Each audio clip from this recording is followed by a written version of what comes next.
yourself to trust in God, God is going to work through you and do all the things that need to be done. You don't have to worry about your limitations. You don't have to worry about the places where you don't have strength.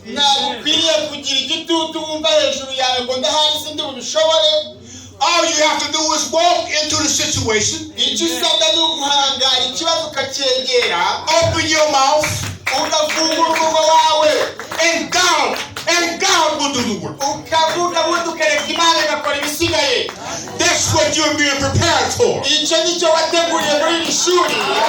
God can do a higher and better work in you. So God can use you to bring this conference higher and higher and higher heights as you build the kingdom of God. Every day, know that God is with you.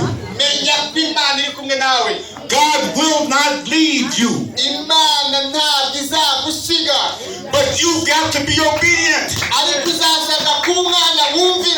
You've got to trust in God for every moment, for everything. You got to keep yourself prepared. You never, never, never should give up hope. Because through God all things are possible. And God is using you to bring about the possible. Hallelujah. Hallelujah. God is with you. And you are building God's kingdom. You and you. Building God's kingdom.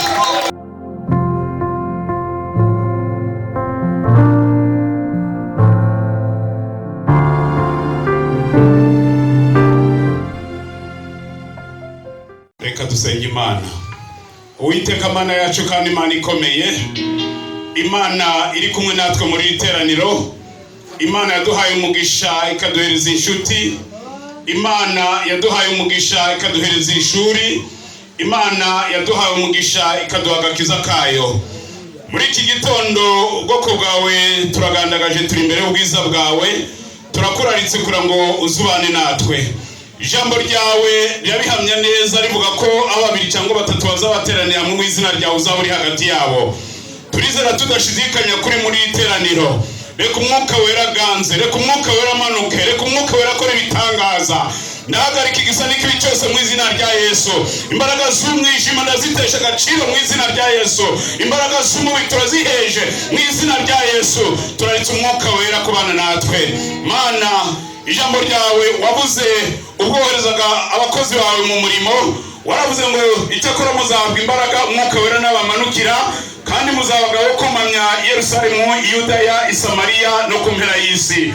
Mwami, umukozi wawe guturuka kure, guturuka hahandi hakure, nawe Mwami Imana wamushoboje, umwereka ko data yaza gufatanya natwe no kutugaburira ibyo kurya by'umwuka. Nikaze rero ubwo tugiye kugaburirwa nawe Mwami Imana yacu, reka umwuka wera abane natwe dushoboze kumva ijambo ryawe, kandi ni ukuri ijambo ryawe ni rizima, ijambo ryawe rifite imbaraga, ijambo ryawe ni ibyo kurya by'umwuka. Urakoze kuri Imana, ubane nawe, uhagarare nawe, ari umusobanuzi uhagarare nawe, twebwe twese uhagarare natwe kugira ngo tubashe Mwami Imana kurya, kandi databuja ntitaduhaze, icyubahiro kiraba icyawe. Urakoze kuri abana natwe kandi kuduha umugisha twebwe twese, tubisabye twizeye mu izina rya Yesu. Amen. Amen. And I can further say hallelujah.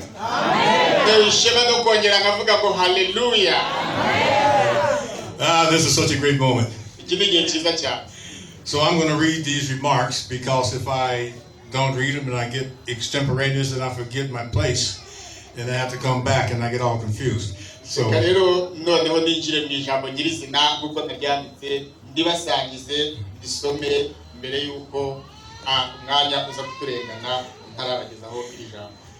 I hope this, I'm praying that the Spirit of the Lord keeps me on track.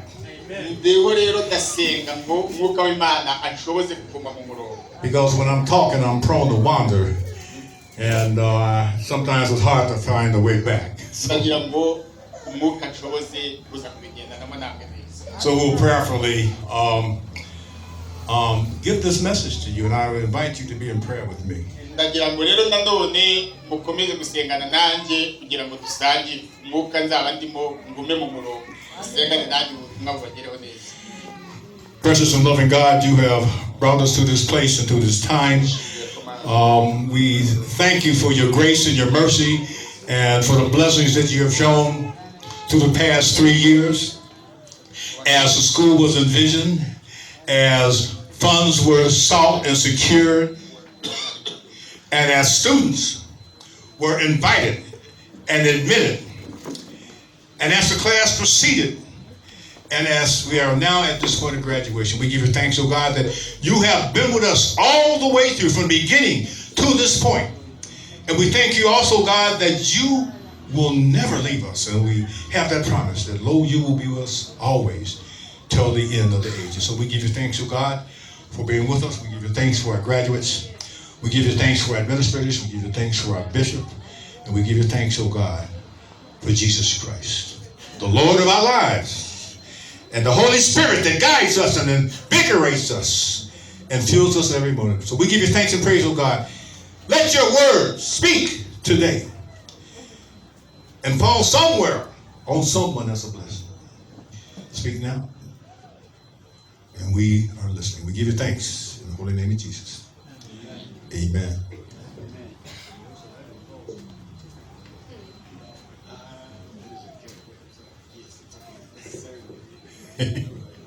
Amen.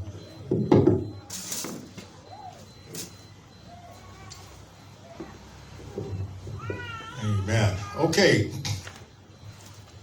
As I said, it's a great honor and privilege to be with you here today.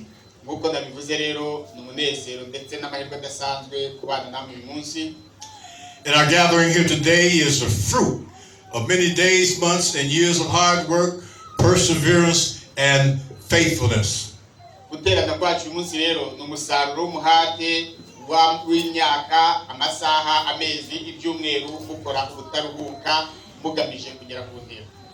Today is a testament to your faithfulness and God's compassionate grace. And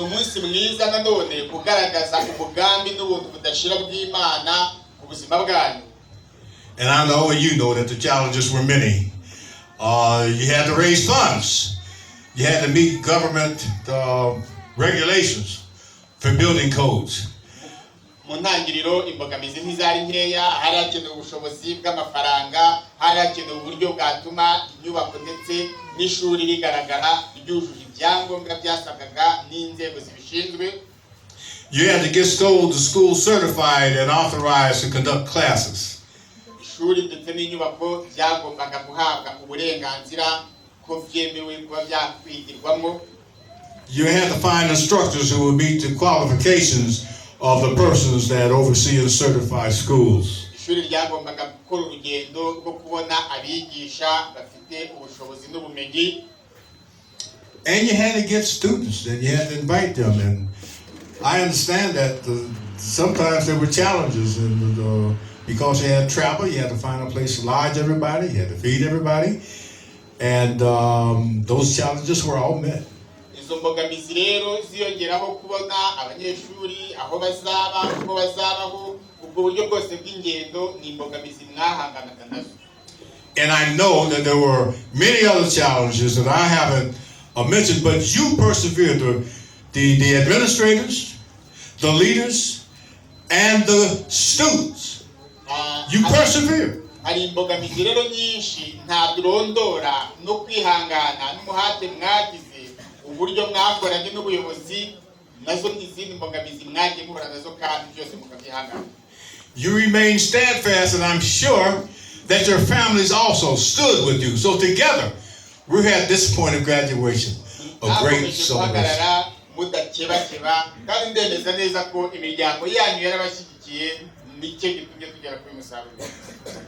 And indeed, this is a great accomplishment.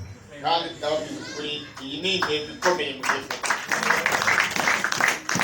Amen. It's a great accomplishment for yourselves, the graduates. Ni intego nziza n'igikorwa cy'indashyikirwa kuri mwebwe abarangije amasomo. It's a great accomplishment for the United Methodist Church. Ndetse ni igikorwa cy'indashyikirwa itorero Methodiste Uni. It's a great accomplishment for the country of Rwanda. Ni intego ni igikorwa cy'indashyikirwa ku gihugu cy'u Rwanda. And it's a great accomplishment for your communities and for your families. Ndetse ni igikorwa cy'indashyikirwa ku miryango yanyu ndetse n'aho mutuye. Because you have expanded your base of knowledge. Kubera ko ubumenyi bwanyu mwarabwaguye. You've been curious. Mwakomeje kurangwa n'amatsiko. You've inquired. Kandi mwabajije ibibazo. You have interacted with the instructors. Ndetse mwakoranye n'ababigisha. And you have created a blessing that you're now bringing into your communities. Mwahindutse isoko y'umugisha ugiye kugenda ukagera iyo mutuye. Indeed, is more than a blessing. Ni umugisha kandi mu buryo bufatika. For you have signaled that you are ready to get down, get to work, and continue to get it done. Hamwe ku banyeshuri muri umugisha kuko mwiyemeje kwiga kandi mufite ubushake n'umuhate wo kujya ku kazi umurimo urabategereje hanze hari. So this is not an end. Ntabwo ahangaha ari ku musozo w'urugendo. This is just a new beginning. Ahubwo iri ni itangira rishya. And because you trust in God, Rero mwiringiye Imana, the God of creation, ko ariyo muremyi wa byose, the God that always brings forth a new creation, Imana ihora irema ibishya. every day that you step forward, Buri munsi w'urugendo rw'ubuzima, you are participating with God in creating something new. uriho ugendana n'Imana mu ntambwe yo kurema ikintu gishya. And I give praise to God for that. Ibyo ndabishimira Imana cyane. You know, I'm reminded of Paul's counsel to Timothy in 2 Timothy 2. Muranyibutsa neza amagambo ya Paulo abwira Timoteyo muri rwandiko rwa kabiri rwa Timoteyo igice cya kabiri mu rwa 15. Now, the translation that I like comes out of the King James translation, and it says, study. Nkunda rero uburyo King James cyangwa version ya King James isemura aho Paulo yabwiraga Timoteyo ngo wige. Study to show yourselves approved unto God. Wige kandi ugaragare nk'ukwiye imbere y'Imana. A workman that needs not to be ashamed. Umukozi udakwiriye kugira ipfunwe. Rightly dividing the word of truth. Ahubwo wiyeguriye ijambo ry'ukuri. Now, more contemporary versions of the Bible, which have upgraded and corrected some of the errors, you might say, in the King James, say it differently. And Aya this, magambo uko njyewe nyavuga mu busemuzi bugiye butandukanye muri Bibiliya ashobora kumvikana hari agenda akoreshwa mu mvugo zigiye zitandukanye. and so this comes out of the New International Version. Nk'ubu turebye mu yitwa New International Version. Do your best to present yourself to God as one approved, a worker who does not need to be ashamed, and who correctly handles the word of truth. Hari amagambo agira ati ujye ugira umwete wo kwishyira Imana nk'ushimwa umukozi udakwiriye kugira ipfunwe ukwiriranya neza ijambo ry'ukuri. Now, regardless of the passage that you prefer, Hatarebwe rero ngo nubuhe busobanuro wahitamo, both passages ubusobanuro ubwo ari bwo bwose are an encouragement buraturema imbaraga, to be prepared, buradukangurira kuba twiteguye, to be ready, kuba tutajijinganya, to make sure that you have the skills kuba dufite ubumenyi to perform the task ahead. bwo kujya gushyira mu bikorwa inshingano zituri imbere. And surely you do have a task ahead. Kandi ndababwiza ukuri imbere yanyu hari inshingano. But before I begin to talk about the task, I just want to again give thanks to God for indeed it was God ariko mbere yuko nsubira mu nshingano zibategereje munyemerere nongere nshima Imana ko ari Imana koko who has brought us to this moment. uko niyo itugejeje aha uyu munsi. For God is the author of perseverance. Imana niyo shingiro ry'umuhate. For God is the Lord of creativity. Niyo Mana umuremyi. For God is the shepherd of our hearts. Niyo Mana igena imitima yacu. And God's grace has brought us here. Kandi ubuntu bwayo buri aha hantu. It will guide us into a future where we will continue to bear fruit. Niyo izanatuyobora ahazaza tubashisha kuguma kwera imbuto. And to proclaim the wonders of God's kingdom. Kwamamaza ibitangaza by'ubwami bwayo. God's kingdom, the kingdom of God. Ubwami bw'Imana. I believe and I understand that the kingdom of God was a fundamental and principal thought that Jesus had in carrying out his ministry. Aha ntekereza kandi nemeranya n'umutima wanjye ndashidikanya ko ubwami bw'Imana aribwo banze rya byose n'ishingiro ry'umurimo Kristo yakoze mu itorero. I think it can be said in many ways that the kingdom of God was the central focus. Aha mu buryo bwinshi biragaragara ko ubwami bw'Imana aribwo zingiro. Was the central focus of the ministry of Jesus. Bwari niryo zingiro ry'umurimo wa Yesu hano ku isi. And it ultimately was his purpose, bringing forth the kingdom of God. In other words, beginning the kingdom of God. Ni nayo yari inyigisho nibwo buhanuzi yabwiraga abantu avuga ngo nje kuzana ubwami bw'Imana mu isi. Jesus understood that the kingdom of God, Yesu yarasobanukiye ko ubwami bw'Imana, which is better understood not so much as a kingdom, but as the rule of God, bukwiriye no kumvikana ntatari ubwami gusa ahubwo ari imitegekere y'Imana. Jesus understood that the rule of God begins today. We don't have to wait until the end of time. Yesu yarasobanukiye ko gutegeka kw'Imana atari ukurindira ngo nahejo cyangwa naho kumperuka bihera none kukibyumva. We don't have to wait until we die and go to heaven. Ntabwo turindira ngo reka nikirizwe gusa ndatenge mu ijuru. But the kingdom of God begins here today with each one of us. Ahubwo ubwami bw'Imana butangira none kandi bugahera kuri jye nawe. And it is not a kingdom in a geographical sense. Ntabwo ari ubwami bwarererwa mu miterere y'isi. But it's the kingdom in the sense of the rulership and the sovereignty of God. Ahubwo ni ubwami mu mitegekere no mu budahangarwa bw'Imana. A rulership, a sovereignty that has no geographical boundaries everywhere. Ubu imitegekere idafite imipaka iyo ari yo yose mu isi. It is not subject to political pressures. Ni imitegekere idashyirwaho igitutu n'imirongo ya politike. It is not interested in exercising power over others, of being the boss. Ni imitegekere itarajwe ishinga no gukandamiza abandi no kwerekana ko turi ba boss. Instead, the rule of God is a rule that governs by demonstrating love rather than exercising power and control. Ni imitegekere aho igaragaza itegekesha urukundo atari imbaraga no gutsikamira.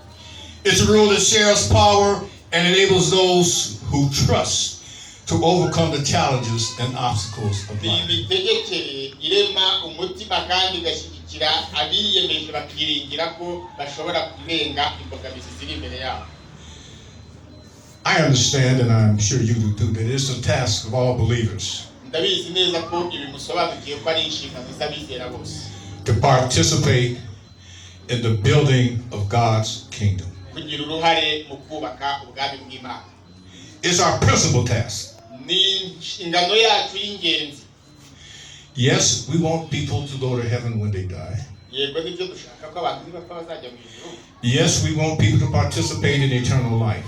Nibyo rwose dushaka ko abantu bazagira uruhare mu bazaba mu bugingo buhoraho. And all that comes when people participate in the kingdom of God. Ariko ibyo bigerwaho iyo abantu bagize n'uruhare mu bwami bw'Imana. So it is our task as Christian believers, and your task, particularly as pastors, ni inshingano zacu nk'abakristo ariko ni inshingano zanyu by'umwihariko nk'abigisha n'abapastori to be those who guide and direct and lead so that people are excited to be a part of God's gushoboza kingdom. abantu kubayoboresha urukundo no kuba intangarugero ku buryo babakurikira badahatwa ahubwo bakabikora babikunze mubabereye icyitegererezo. Now I want to just say a little bit about God's kingdom and God's rules. I believe that fundamentally, if you want to understand what God's kingdom is all about, ahangaha reka mvuge ngo niba ushaka gusobanukirwa icyo ubwami bw'Imana ari cyo, and if you want to understand the what the rules that constitute God's rulership, you might say. mvuge niba ushaka gusobanukirwa ubutegetsi cyangwa se ubuyobozi bw'Imana n'uburyo iyobora, I think one simply has to go and look at and examine the life of Jesus of Nazareth, the Christ. ntabwo wabisobanukirwa uramutse utagiye neza ngo witegereze imibereho y'ubuzima bwa Yesu Kristo w'i Nazareti. For Jesus stressed the power of love and forgiveness. Kuko yari imbaraga mu rukundo no kubabarira. Jesus taught the importance of trusting in God. Yagaragaje kwizera Imana adashidikanya. Jesus called all believers to care for the dispossessed. Kandi agahamagarira abantu kwita ku bandi. To care for the marginalized and the outcasts. Kwita kuri bandi bababaye mu muryango n'abadafite kivurira. And Jesus encouraged his followers to persist in their faith. Kandi agakangurira abigishwa be cyangwa abamukurikira kugira kwizera kutayegayega. And to not give up in the face of opposition. Ndetse no kutabivamo igihe bahuye n'ibibagambuje. Because their lives were guided by their trust in God. Icyo ni ikimenyetso cy'uko ubuzima bw'abigishwa ba Yesu bari bayobowe no kwiringira Imana. Now I believe those rules are foundational for our life. I believe those rules are foundational for the work that we do, not just as pastors. Ayo mategeko akwiriye kuba umusingi w'umurimo dukora atari nk'abapastori gusa, but as any believer ahubwo umwizera uwo ari we wese in Jesus Christ, wizera Yesu Kristo, and the work that God has done through Jesus Christ, ndetse uzi umurimo wakozwe na Yesu Kristo, it is a task of each one of us to show God's kingdom and to participate and to invite people to participate in God's kingdom. Ni inshingano zacu kugaragaza umurimo wa Yesu Kristo duhamagarira abandi kugiramo uruhare ariko natwe tujyanamo nabo. By exhibiting love, forgiveness, and trust in God in our lives. We don't just talk about it. Tubagaragariza urukundo ndetse no kubabarira bitari mu magambo gusa. We model it and we show it. Ahubwo bigaragarira no mu byo dukora. And that's what discipleship is all about. Icyo rero nicyo ubwigishwa ari cyo. The kingdom of God is built by disciples. Ubwami bw'Imana bwubakwa n'abigishwa. A disciple, simply put, is just a student, a learner, just like you are. Abigishwa bashobora kunyura mu ishuri nk'abanyeshuri kuko muri uku. A student that carries forth into the world the teachings of the teacher, or some people say the master. Ariko biga inyigisho bagasubira nabo kuzigisha abandi. And as disciples of Jesus Christ, abigishwa ba Yesu Kristo rero, our primary task is to carry forth the teachings of Jesus Christ. Inshingano yacu y'ibanze no gutwara inyigisho za Yesu Kristo tukazishyira abandi. Yes, there's other pieces to the Bible, like we have in the Old Testament, and the books of Paul and some of the other apostles, but principal to all of that, at the core of all of that, is what Christ has taught us, because they are also, the New Testament writers are also disciples who are interpreting Christ. Nabizi neza ko muri Bibiliya harimo ibindi bice byo mu isezerano rya kera, inzandiko zanditswe na Pawulo, ariko ibyo byose izingiro ryabyo nuko tujya hanze kwigisha abantu ubutumwa bwa Yesu Kristo. Another part of that is that in Acts 1:8, Jesus tells his disciples that they will be witnesses.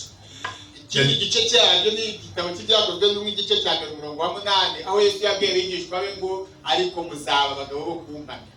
They will be persons who have a testimony. muzaba abantu bafite ubuhamya. There will be people that have a story to tell.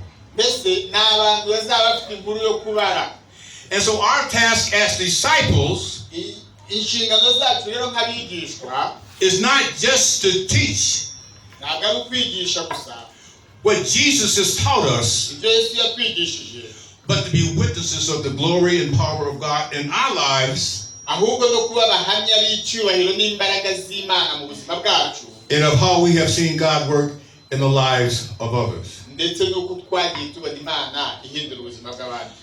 So we teach and we lead and we make disciples, not just by speaking to them or talking to them. We make disciples also by what we do in our lives. Turigisha rero kandi tukayobora abantu kuba bigishwa bitari mu magambo gusa, ahubwo bidashingiye ku bikorwa dukora mu buzima bwacu bwa misi yose. By our attitudes and our behaviors. Imyitwarire n'imimerere yacu.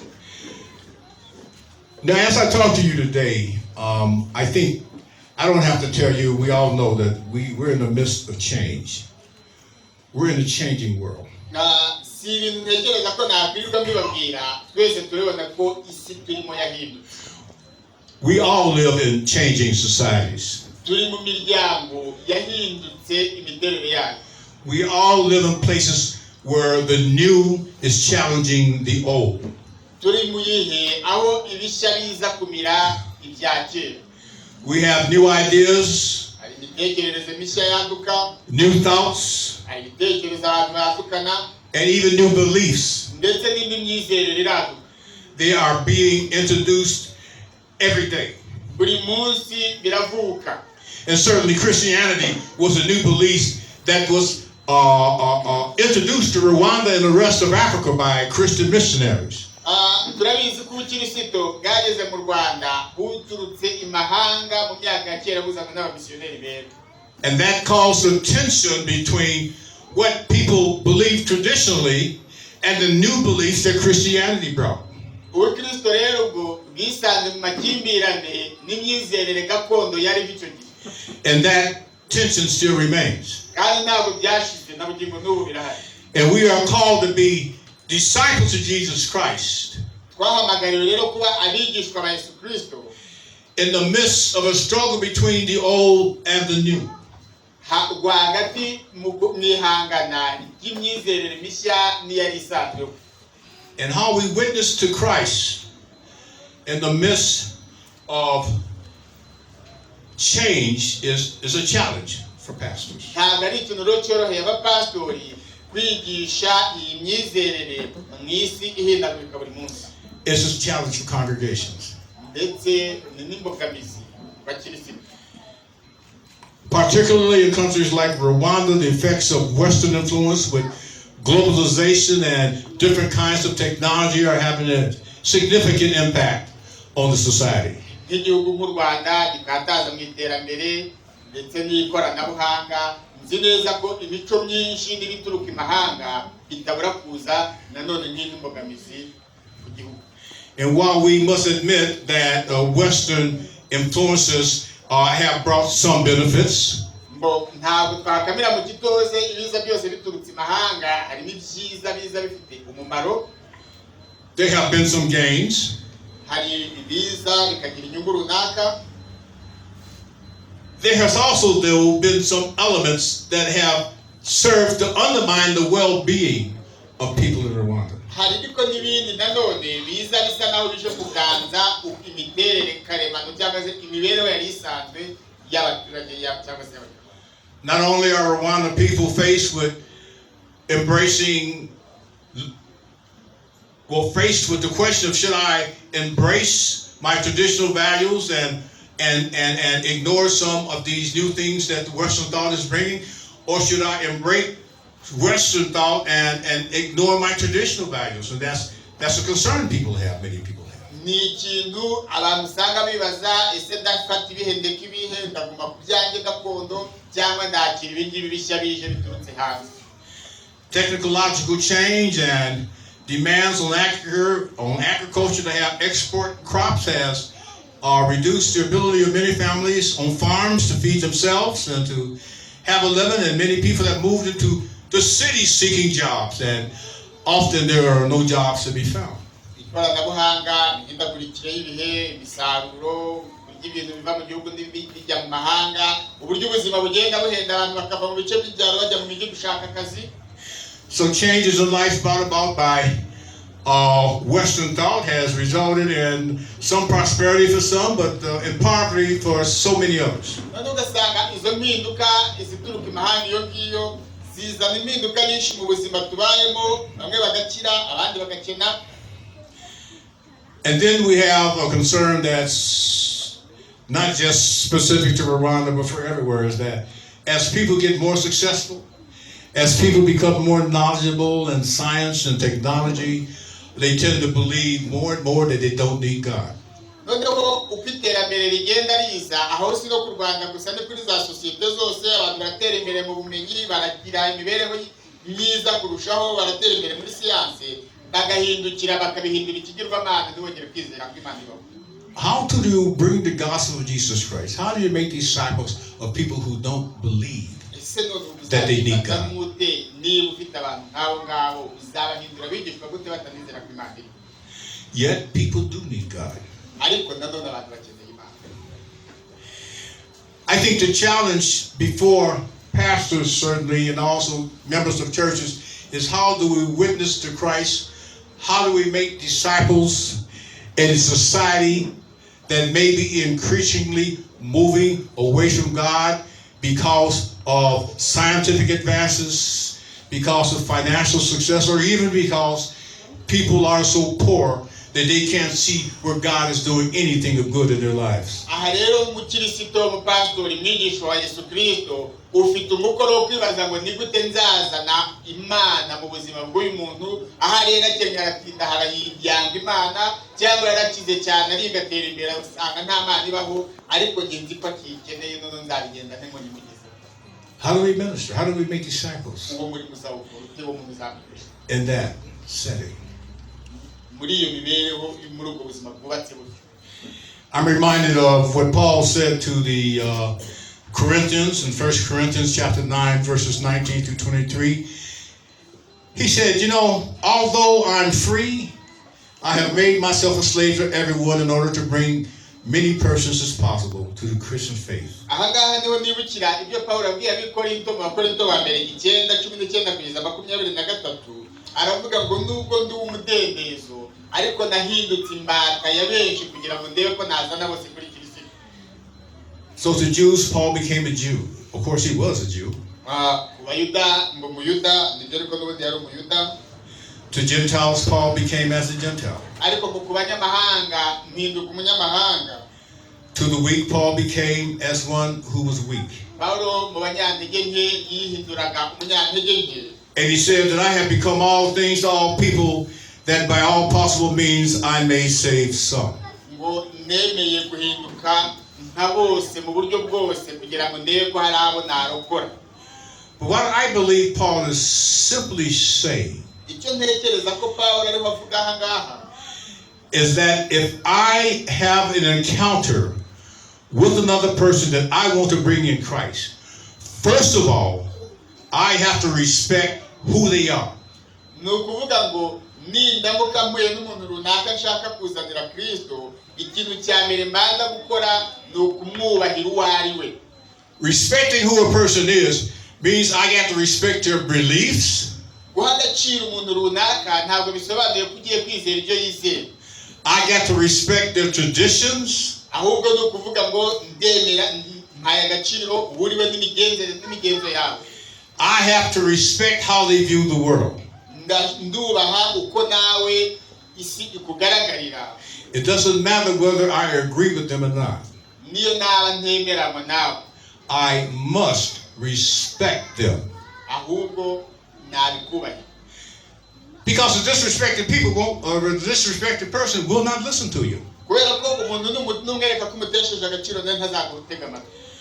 So first you respect what a person believes and who a person is. yandi magambo urabanza ukemera umuntu ukamuha agaciro k'uwo ari we n'ibyo arimo.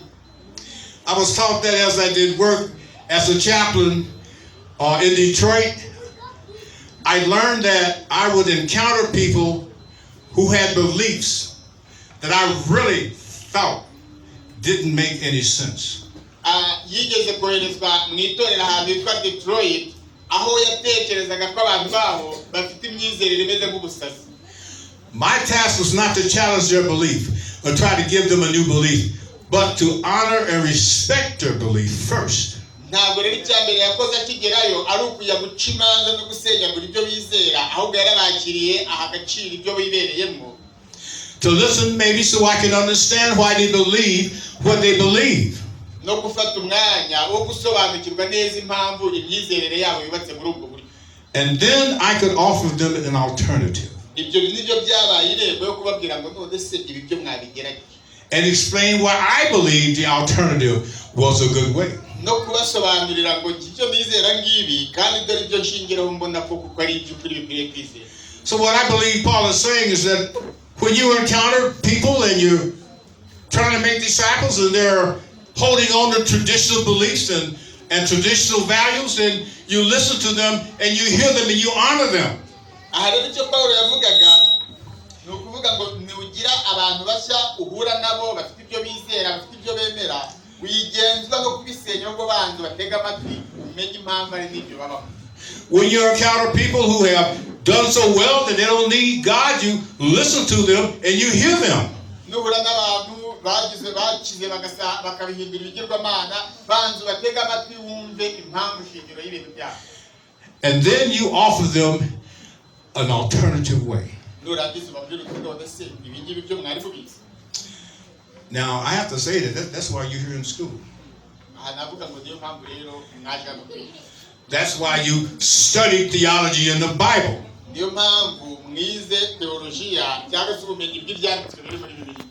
So that you could be persuasive enough and knowledgeable enough to give people an alternative way that makes sense to them. Kugira ngo uba ufite ubumenyi buhagije ubasha gukurikira abantu ubasobanurira utariko hari imyizerere nayo imeze.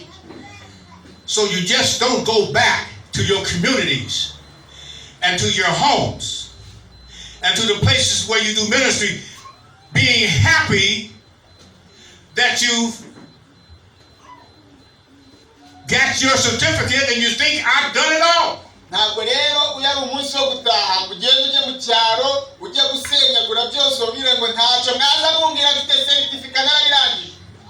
No, you've just prepared yourself for the journey ahead. Ahubwo witeguye urugendo imbere yawe. Because you got to keep studying. Uracyakomeza kwiga. You got to keep learning. Uracyakomeza gushaka ubumenyi. You got to keep building on your skills. Uracyakomeza kwiyubaka mu buryo bw'ubumenyi. So you can be worthy and prepared. Kugira ngo ube utwiteguye neza. And ready to face any challenge that stands before you.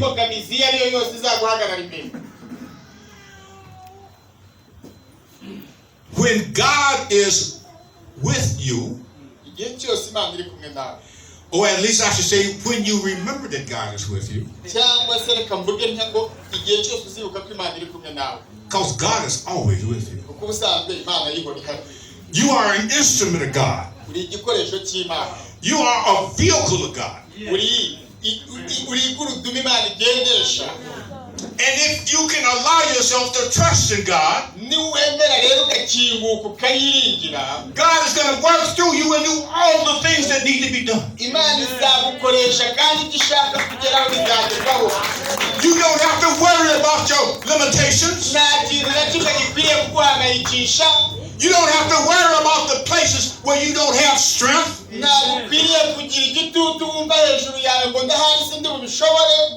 All you have to do is walk into the situation, open your mouth, and God will do the work. That's what you're being prepared for. So God can do a higher and better work in you. So God can use you to bring this conference higher and higher and higher heights.